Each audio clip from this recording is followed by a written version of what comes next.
Hello, I'm Namir, Director of Sawadee International School of Northern Traditional Thai Massage. This little video, which will be the first of a series of videos called The Other Thai Massage, is looking at the point of view of Thai massage as part of traditional Thai medicine, specifically of the great culture of the north of Thailand, the Lanna Tradition. If you do go to Thailand, you will find that there are many different types of massage, some of them better known than others. Generally, if you go outside the towns and the tourist areas, you'll see that the style changes.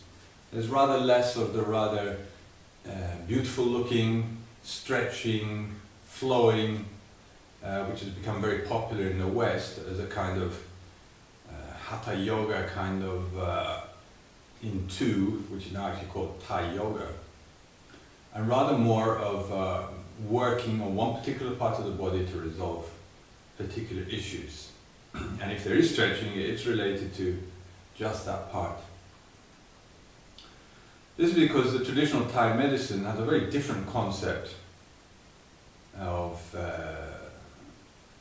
what Thai massage is about than what is taught actually in most of the schools.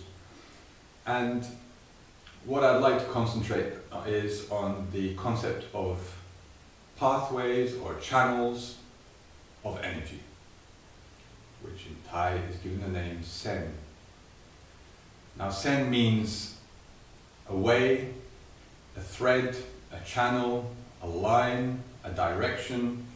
It's just a way of connecting 2 points, or a way of flowing. So it can mean many different things using many different concepts. It's not something related just to massage. Now traditional Thai medicine, especially of the Lanna variety, is a continuous ancient technique where consisting of ancient texts, oral tradition, and the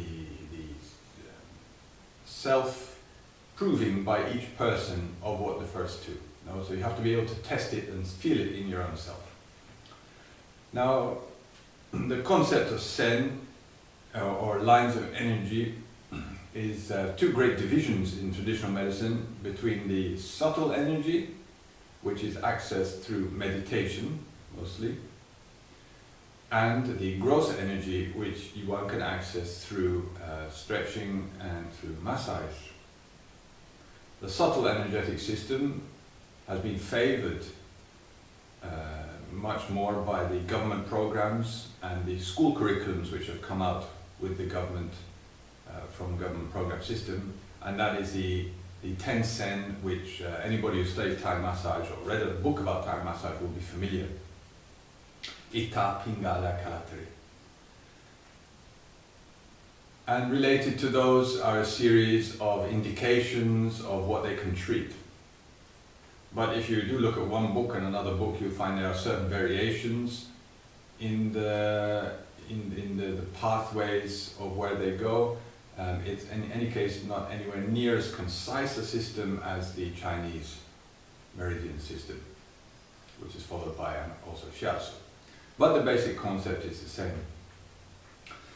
The names of these systems show an influence of yogic ideas, and it is mostly popular in the Bangkok tradition or the metropolitan tradition, and less so outside of Bangkok, outside of the cities.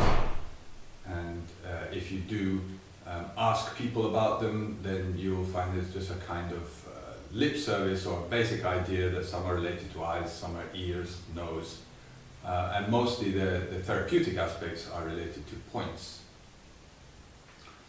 However, the regional medicine system, of which the Lanna system is a part, really sees that as a system which the subtle energy is accessed through one part of the training, which is meditation and breathing exercises or visualization, because it's subtle psychic energy.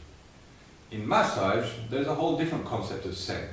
Remember, SEN is a generic term. It doesn't just mean energy line. It means pathway and can mean anything. And when we're talking about massage, the ancient texts define the SEN in this way.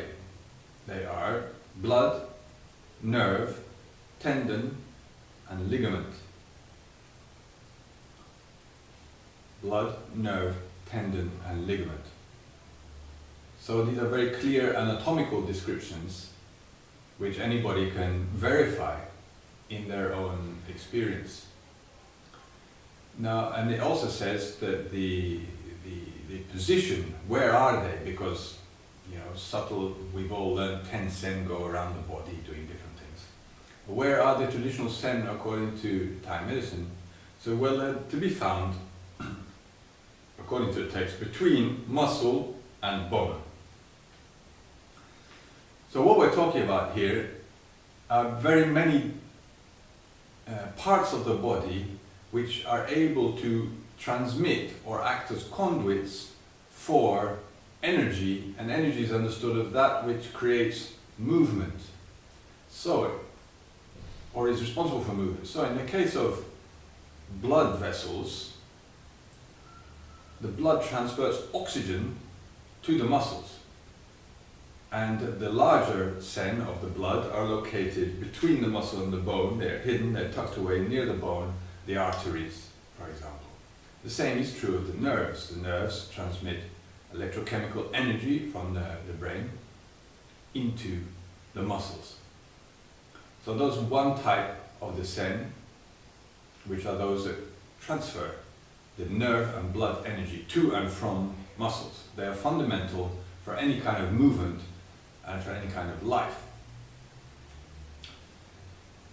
The other kind are the tendon and ligament. So here we have the tendon, which is between the bone in a linear fashion and the muscle. It is what attaches the bone to the muscle, and when the muscle contracts, it is the tendon which transmits the force to the bone.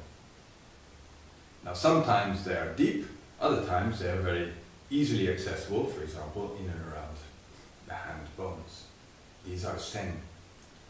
Ligaments also attach around the bones, and they are able to maintain the integrity of the skeleton.